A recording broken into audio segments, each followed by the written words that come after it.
চলো আমরা যাই। আজ হলো কার্সিয়াংয়ে আমাদের দ্বিতীয় দিন, আর আজকে আমরা বেরিয়ে পড়েছি সাইট সিন করতে। অনেকগুলো জায়গায় দেখার আছে। এখন আমরা যেখানে যাচ্ছি সেটা হচ্ছে পাইন ফরেস্ট। দেখতেই পাচ্ছ কত বড় বড় পাইন গাছগুলো রাস্তার দুধারে রয়েছে।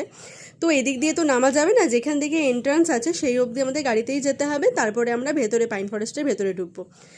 এই একটু আগে পর্যন্ত দেখো রোদ রয়েছে, রোদ ছায়া খেলা করছে, কিন্তু যখনই আমরা পাইন ফরেস্টের ভেতরে যে জায়গাটায় মানে ট্যুরিস্ট স্পট সেখানটায় যখন যাব, দেখে মনে হবে ঘুটঘুটে অন্ধকার আর তেমনি ঠান্ডা।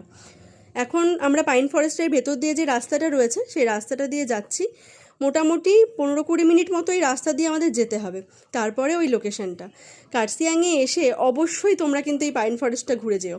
সভ্যতার উন্নতির জন্য চারপাশে তো মানুষের হস্তক্ষেপ পড়েছেই, পাইন ফরেস্টেও পড়েছে। তবে এই যে জায়গাটাতে আমরা যাব, পাইন ফরেস্টের যে ভেতরটা আমরা ঢুকবো, সেখানে সভ্যতা খুব একটা বিকশিত হয়নি। তো তাই বলা যেতে পারে যে এখানে কিন্তু আসল যে নেচারটা, যে প্রকৃতিটাকে, সেখানে তোমরা উপলব্ধি করতে পারবে। অবশ্যই এই পাইন ফরেস্টে এসো।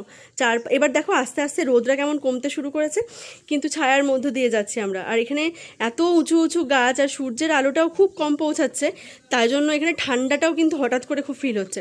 আমি সোয়েটার নিজে নিয়ে এসেছি, পাবলোর জন্য তো জ্যাকেটও নিয়ে এসেছি, যদি পাবলো শীত করে পরিয়ে দেবো মনে হচ্ছে, কিন্তু পরাতে হবে। তোমরা চলে এসেছি, আমরা এখন এসছি পাইন ফরেস্ট। এই যে এবার এই পাইন ফরেস্টে যদি আমরা নামবো, একদম ওই নিচে যাব। ভালো ঠান্ডা আছে, ভাগ্যিস বললাম। এত অপূর্ব, এত অপূর্ব লাগছে। তবে পুরোটা কিন্তু যাওয়া যায় না, জানো তো।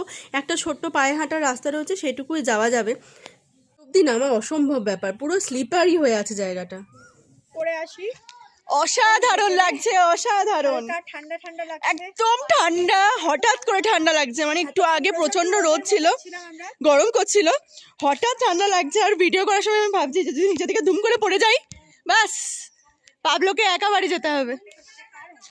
ভীষণ ভীষণ ঠান্ডা লাগছে, আর কি ভালো লাগছে। এখানে না আসলে মানুষজন এসে যে অনেকক্ষণ বসে থাকবে, গল্প করবে, সেরকম অবস্থা নয়।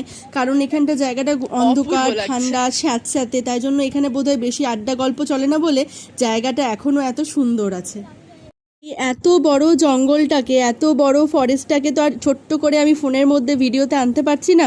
তোমরা যদি নিজের চোখে এসে না দেখো, তাহলে সত্যি এর অপরূপ সৌন্দর্যটা মিস করে যাবে। যদি তোমরা কখনো কার্সিয়াং আসো, অবশ্যই পাইন ফরেস্ট ঘুরে যেও, কথা দিলাম নিরাশ হবে না।